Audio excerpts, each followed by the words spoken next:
I'm Mary Taylor. I am the founder of Playable Fiction. What we do is a little bit different, and so that's a good thing. But also sometimes it's challenging to help people who aren't familiar with what we do to understand exactly what happens in a Playable Fiction story. If you are going to CEEC, we will be running a game for conference attendees so that you can kind of immerse yourself into that, a little bit of an experience so you can get a sense of the rhythm and the flow of how one of our games work in terms of that. So that should be helpful. For those of you who are researchers, see this will come in at the end, so this is good now. I actually am able to share with you the game that was played at the Collegiate Entrepreneurial Global Conference in Chicago. And this is kind of defining the so-called research behind the work that we do. So over on the table, I've got some stickers with a QR code, there's a handout, and my business card. And if you just get in touch with me, I'll be happy to send that to you so you can kind of get the research behind it. It was a mixed method study, quantitative, qualitative. So kind of try to tap into the student perspective of the experience and what they took away from it. Okay, so that's Playable Fiction. We create immersive experience and we produce extraordinary results, and we have a lot of fun while we do it. What I'm going to talk about today is called memorable learning, and we're going to talk about games to learn and learn to game. This is just a little bit about our company. We are a design company, and so we meet with our clients and we talk about what are the particular challenges that you're facing, and then we brainstorm and come up with opportunities and ways to do that. I do faculty development, curriculum instruction. We also create Playable Fiction games, and so today I'm just going to talk about the game part of it. Whoops, before I do that. So part of the secret sauce of Playable Fiction, I don't know if you're familiar with Heath and Heath, but they had a delightful book that came out called Memorable Learning. And in that book, he talks about that there's 4 elements. When you think back to your lived history and when you felt really happy and empowered and learning and excited about what was going on, there's 4 distinctive elements that are present during that time. And so that's part of the secret sauce of Playable Fiction. We work those elements into our stories. So the first one is elevation. And so it's an opportunity to rise above the ordinary, not only as an individual, but also in the context and the setting. And so these moments lift us up above the everyday. This is the first kickoff scene from the game The Fixer. Students had to figure out a way to break into the hotel room. When they entered the hotel room, they encountered what looked like something bad had happened here. They were challenged to tag evidence that they thought might be important, leave notes behind for the people coming behind them, and they only had 10 minutes. So, and this pushed a lot of students out of their comfort zone, which I didn't expect, but it did. The next thing is insight. Playable Fiction games helps us revise the understandings of the world and how we know ourselves, and they spark discoveries. And so part of what you see here in this first picture is an accumulation of clues and things that they collected over the conference. This game ran for 3 days of the conference, and it was released over time so that we control the pace of the story. And we can do that in any of the situations. I'm currently doing a 90-minute game, so it doesn't have to be 3 days. Again, whatever your needs are. And so they're working here trying to figure out what all these pieces mean. Content is not released, puzzles and clues, it's not a linear story, so something that they picked up in the murder room might not be used until the very end. So they're constantly doing a lot of critical thinking, problem solving, collaboration, teamwork, those kinds of things. And so it was a Saturday night, Halloween weekend, and I had 25 students in the ballroom meeting up trying to figure out what was going on with the story, so that was a lot of fun. Students get a sense of pride, which I think they feel really good about themselves. And we were able to capture our students at their best. And that's where students came to understand that they have capacities and little pieces of information that they might think is trivial, but really were essential in order to move the story forward. So they recognize in themselves that they have skills and things that are valued by the other people. They definitely showed courage because we put them into situations where they had to take risks, safe risks. They were able to earn recognition among their peers. Introverts talked about how they were able to feel comfortable in the group because they were all working towards that shared mission, that shared purpose. They were conquering the challenges. This is a picture of a moment of achievement. They had been working probably 4 hours on solving this puzzle, and they finally did it. And so of course, we had to get a group shot of that. And they also take these moments of risk-taking. Our Playable Fiction games kind of put students in a place called a losery attitude. That's kind of a gaming term. But it means that you're more willing to take risks because it's not connected to grades. And so while they're doing this, this game was designed purposely to embed the entrepreneurial mindset Garmin has the 8 domains, and so there's future orientation, collaboration, teamwork, you can look at this work. And so that was the framework that the game was designed, that's the behind the scenes. So the students didn't know they were doing those things, they just enacted those things.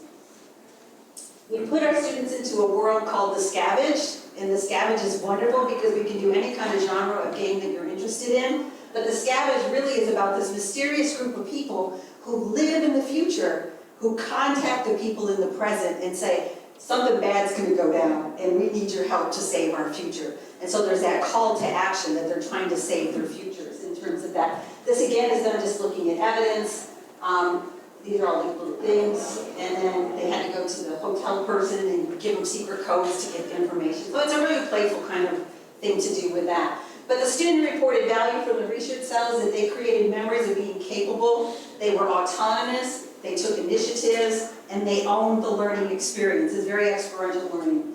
Higher cognitive thinking skills were off the charts, critical thinking, problem solving, creative, all of those kinds of skills in terms of that. They made self-discoveries about themselves. They were networking with a shared purpose, and that's something that came out of this experience that we didn't anticipate, was here were the students who came from all over the United States. We had 56 universities playing, so they got to meet kids, each other from all over the place. And so they had a shared purpose to be there rather than like, well, what's your business going to be? What am I going to do? That kind of thing. Friendships were formed, they really bonded, they had so much fun.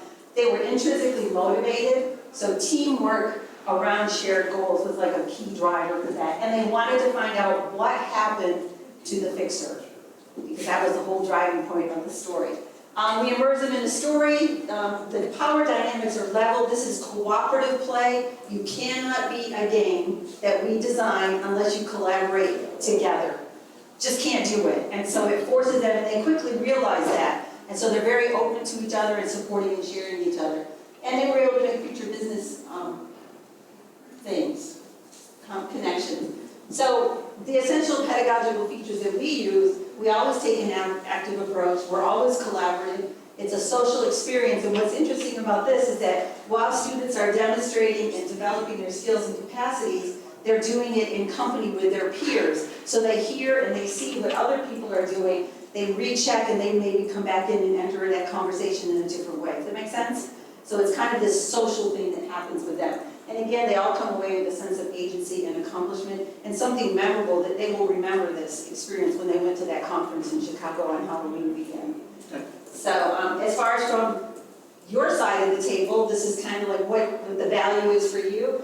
We have got a model that develops essential skills, dispositions, and attitudes that are built into the design of the game, so they automatically enact that. It's not something that we tell them to do. They actually have to do those things in order to move the story forward. They build community, and it's very, very inclusive in terms of that and cooperative, so there is no power dynamics there, and everybody feels like they contribute. One of the things that we do is we use almost no tech, and students told us that they loved it because they could get out and move around and go to different places and do different things. And you got to remember, we've all come out of the COVID thing, so they've been in front of their computers, and we have too. And so they appreciated an opportunity to do something different that way. And then what we found in the data is that they were able to do cross-disciplinary boundaries with each other. So they were meeting people from engineering and business and different kinds of centers and programs. And so they talked about those experiences. And we also found that there was no difference, like this isn't a guy thing or a girl thing or anything. It's just kind of everybody's there. And so we found that balanced out pretty easily with that. Data of impact. We are able to provide, like I showed you the report here, when we come in and do an experience for you, we're able to provide for you the data of impact that goes beyond student satisfaction. Like, yeah, that was great, we had fun. We can actually drill down and tell you student reports in terms of critical thinking and all of those kinds of things that go with it. So it helps you kind of talk about the so what of what you're doing, the work that you're doing. And we do it for you. So we say, here's a nice little report. You can talk about the ways in which you develop these things in your students. Another thing that you can do is if you want to build bridges on your campuses, I know we're often in silos, is you can reach out to your key constituencies and say, hey, let's do this thing together, and then we would do that and we can kind of align similar goals.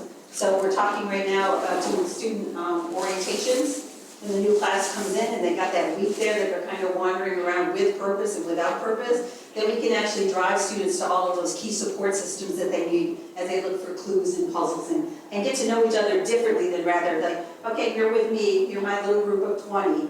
Like it allows them to form more natural friendships and they bond in a way differently than orientation structured activities. That's my hunch anyways. And if you bring us in, we'll donate $500 to an entrepreneurial effort on your campus or organization. It's just something that we do. It's part of our creed that we just want to give back in the effort of supporting the entrepreneurial mindset. And so I think, you know, with entrepreneurial centers, we often have a lot of wonderful programs and things for students who self-identify as being an entrepreneur. And they know they want to do a business or those kinds of things. You understand what I'm talking about? Like we have the pitches and we have the, you know, all of those things that go along with the way. But then what about the students who may not see themselves as being an entrepreneur? Well, if they come and play one of these games, we always do a debrief afterwards, and that's where the big reveal happens. Like, did you realize that you were doing these things that an entrepreneur does while they're in this immersive environment? And so sometimes students will see themselves like, oh, yeah, you're right. I didn't realize that I had those skills and capacities. Maybe I am interested. It might be a nice way to bring students into your center for the first time to kind of talk about what you do as a complement to the programs that you do in terms of that. So I think that's it, and I made it. Yes.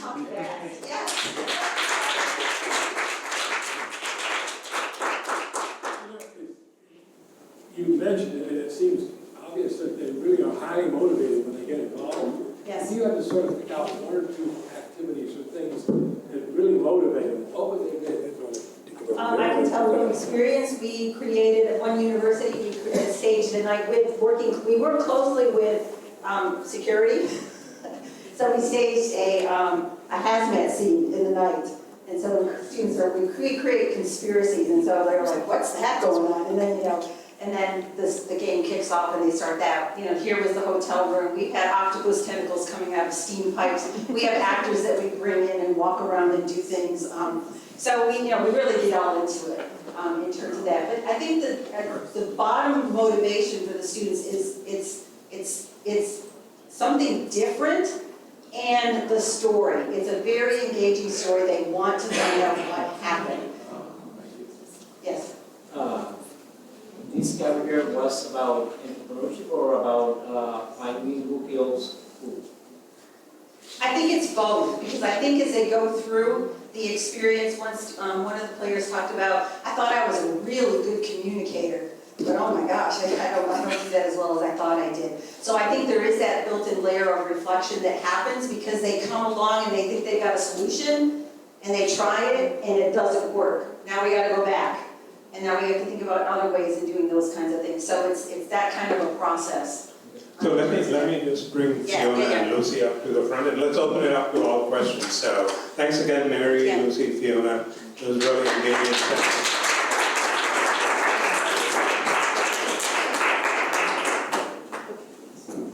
Mary? Yes. Yeah, so this would be great. Is it free to our school to do this?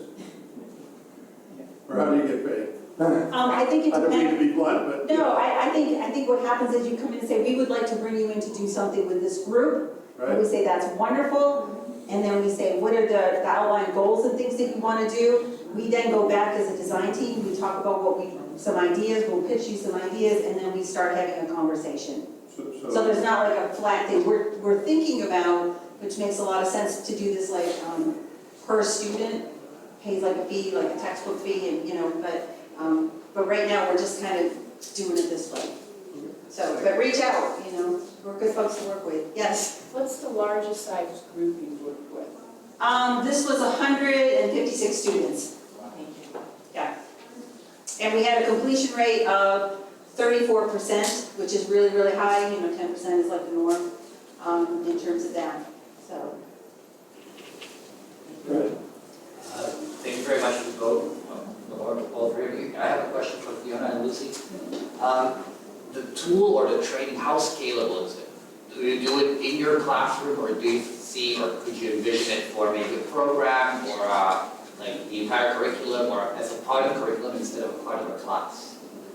I think part of the limiting factor would just be on how the the size of the groups that you train. So we've done everything from like 4, probably till 10-ish, and 10 starts to feel large. Starts to feel like maybe some people aren't getting it. So it has also worked, I think in the first time we tried it, I did 5, you did 5. And so it could also be a limitation of how many instructors are there to manage as well. So currently we're doing it in classrooms that are an average of 35 students, and it seems to be working fine. So you can imagine there may be in groups of 5, they send one person, that's 7 people to train. We could rethink it, but that's what it's been so far. Thank you. Question there? I have a question for Mary. Would this be something for undergrads, or can it work with grad students as well? And can you do it in maybe like 1 or 2 sessions of 3 hours? Yes. Yes to undergrads, yes to graduates, yes to people younger than undergraduates. I think it appeals to all of that. What was the second part?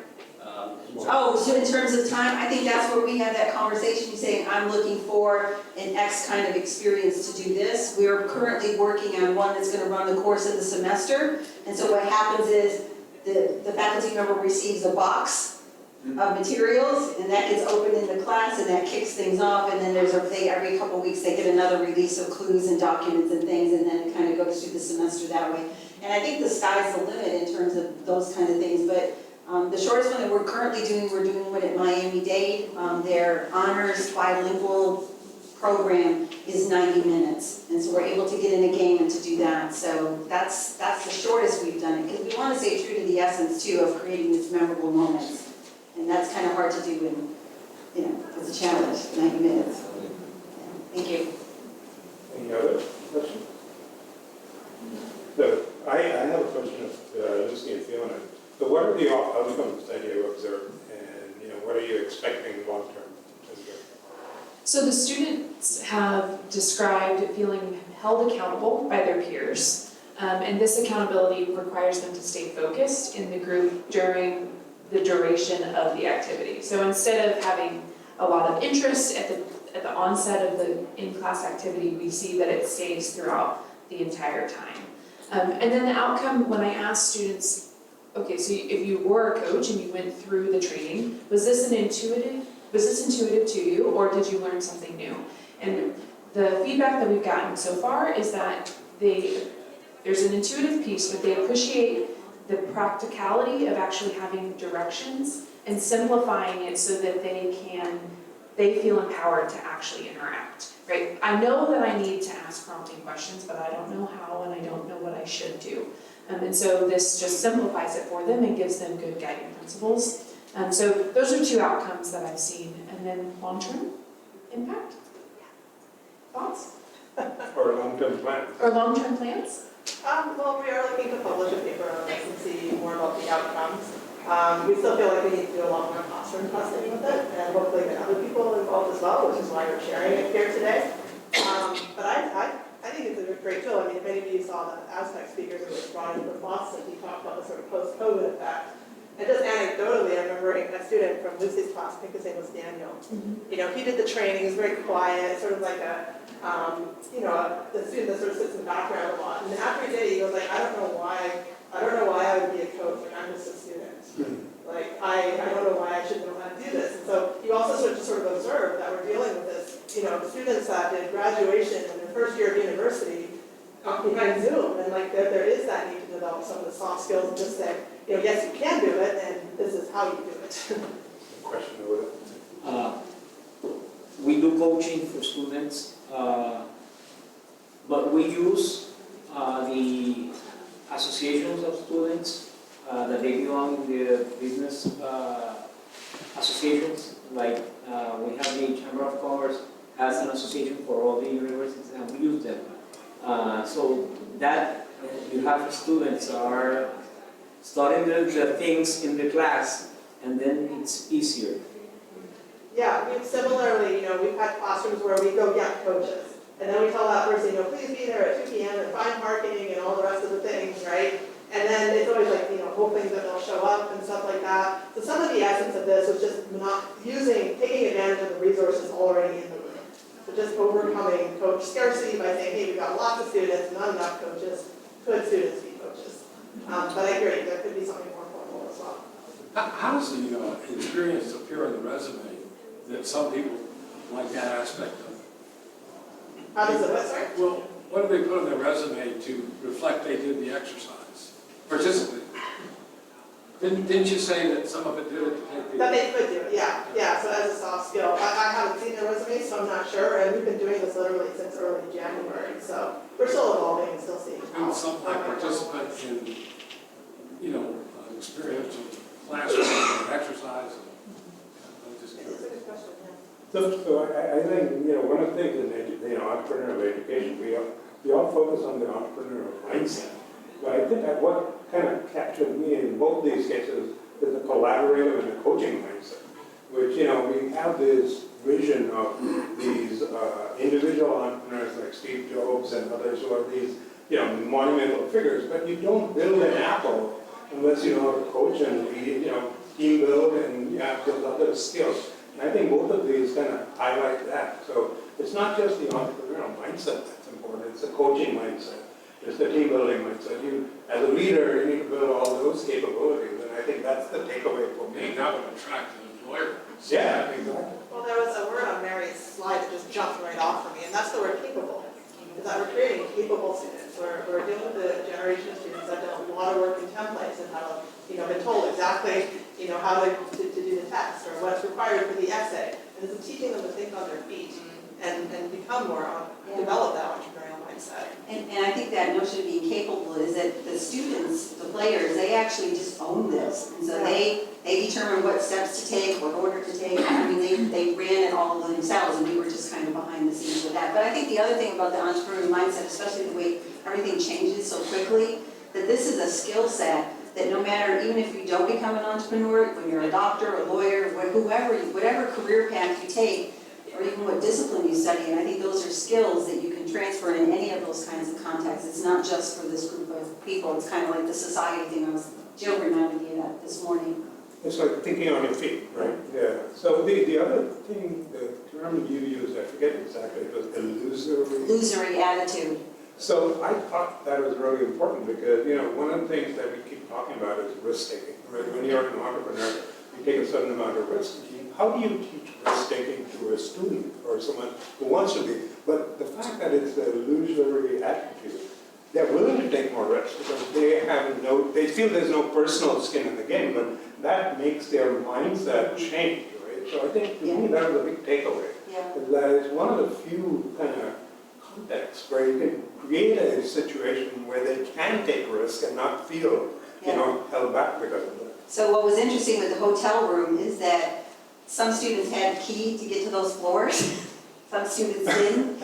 And so, one of the conference organizers came and said, Mary, you got a problem? I said, what's the problem? She said, we've got kids who can't get to the hotel room. Oh no, we've got people who got there, don't worry about it, it's okay. And we use Discord because everything that is found includes, even if you don't make it to that room, you still know what happened in that room. And so with the students who made it to that room, they snuck in elevators or they hopped in and said, could you press this floor, which made them a little uncomfortable. But then it was perfect because the room was all the way at the end of the hall and this lady had to turn the corner and it was away from everything. And so they kind of they're facing this door and they're like, what do we do? Do we knock? Do we not knock? And so they knock on the door, they get brave and knock on the door. And of course, one of my people has got this white mask on and never says a word to them and just opens the door and shepherds them in, right? And so they were freaked out about that, right? But that's the risk taking, so they entered into that world and they had 10 minutes, so they were very determined in terms of that. So it was fun, So how do you encourage risk taking? Put them in that kind of an environment and they see what they're capable of doing, I guess. Maybe next year at CEEC we do one of them. We are good, yeah. So, any other? I have a question, or maybe a comment. It's interesting to see that we've talked about it in the other session, a little bit about the need for coaching and need for developing of these skills and mentoring, right? Because of the pressure that the students are facing now after the pandemic, and they're back in the real world setting with so many influences. And what is the difference in your perspective between the coaching and the mentoring? Because I always understood that coaching is more towards the development of a person or as an individual, and mentoring is focused on the project. But if I understand correctly, the coaching controller is more focused on the project, but it's also, there's also this perspective of the development of the individual as an entrepreneur. What is your perspective on I don't know that I have a critical differentiation between coaching and mentor to respond specifically to, but something that's been impactful to Fiona and I is this concept of nudging and using what we're doing, coaching or mentoring. But let me take one step back. We also want there to be no power imbalance, that they can come in and be a peer, equals, and guide, nudge, improve, make a difference, change the trajectory through these skills that are trainable and they can do. Yeah, I can add to that a bit. So I tried to write a chapter at one point between what's the difference between coaching, mentoring, teaching, advising. And I do see mentoring as a little bit more of the downloading of knowledge. So someone that has a lot of expertise and such, and you're downloading that into another person, you might be telling them what to do. Like you might just be saying, like, this is how I would have faced that situation if I had been in your shoes. Whereas coaching, I feel, is a little bit more about individual empowerment. And coaching, I would say, if any of you remember your grade 11 chemistry, is like the catalyst. So it's necessary for the reaction to occur, but it doesn't get used up. So it's not necessarily contributing to the end result, but it's facilitating the end result. So it's not that they're the expert and they're going to tell you how to do the business model canvas the best way. They're just using nudging techniques to sort of get people in the direction of coming up with those answers themselves. Yeah, I can add from a different context. So one of the things our foundation has done is we've set up a nonprofit that works in underserved communities, and we help small businesses start. And we do that with a mentoring, a team mentoring model. So we have 2 to 3 mentors per start. And after the first year, we realized that in that team mentoring model, we needed to have a coach. And that is a different role than a mentor. The mentor is, what Fiona said, they provide the content and knowledge and so on. But because of the people that we were working with, we were working with underserved populations and stuff like that, the coach's role is more empathetic. So it's, being in their feet, understanding where they come from, and leading them through Socratic kind of questioning. So as opposed to providing the content, it's leading them on and making them feel like they have the answers. Right? So it's a big difference between mentoring. I see that as a shade of difference between mentoring and coaching. A coach leads you on, and you feel that you're confident at the end of it that you have the answer. The mentor gives you the information because they know they come from that domain, they share that expertise. Think of other domains of coaching too, so executive coaching, life coaching, birth coaching. The coach is never going through those life experiences. The coach is just facilitating the other person to do it better. Any other questions? Can I ask? Yeah. So on your notes, I'm teaching consulting course, and the thing is just we try to train our students to be coaches and give some consultations to small business owner, underserved community. So do you think that this question is for all of you? Do you think that that can be helpful to enable our students to do that, not just peer-to-peer, just giving some consultations to business owners, small businesses? I would say yes, and I think because I've been in faculty development for years, and I think one of the things that when it comes, they work all semester on those team projects or a project, and then they present to their peers. And so the peers have heard everything that they've been doing on and working all semester. So I encourage everyone to bring in somebody from outside that environment, even if it's just even in your college, to come in and have them present to them. But I think the closer you can align it to the business world, it's valued more, and it creates, it's one of those memorable moments that you create, because now it rises above the ordinary with that. That would be my take. Definitely. I see, the kind of underserved community that we work in. Some of the people that want to start a business, they've never seen a spreadsheet of their life. They've never seen a P&L in their life. And just having even, an undergraduate student who's familiar with that, work with them and help them along. There was a very successful project that BU did about 10, 12 years ago, where they took students from their business school, and they worked with what they call Main Street businesses. And you look at a particular restaurant, the person running the restaurant is heads down, just running the restaurant. and they had no idea what they were making day in and day out. The students just went there and literally, they emptied their cash drawer and sat down and they took their accounts and they, regularized it and helped them understand, okay, where are you making money, where are you not making money, what are the items that you're really profitable about. They had no clue. They were just running the restaurant on a day-to-day basis. Whatever the cash was in the drawer was what they had for the next day. So having, just exposing them to that kind of opportunity is a win-win on both sides. I can add as well, I feel like if I were sending students out into the community, and the community had the expectation they were coming in as coaches, I might formalize it a little bit more. Just make the training a little bit tighter and more than we do in the classroom in our very sort of quick turnaround of training. So it would definitely be more than that 10-minute block that Lucy's spoke of. Any last questions? Or? I do have a question for the room. Fiona and I's next step is to begin measuring the outcomes for students in after this coaching activity. And so we're open to ideas on how to measure the impact of coaching and collaborating properly. This is an interesting project. Okay. No other questions? Thank you. No, thank you for coming, and there's a handout, and that gives a little bit more of the company and a sticker and my card. If you'd like to reach out, I'll send you research. If you just want to chat, it would be great. Thank you.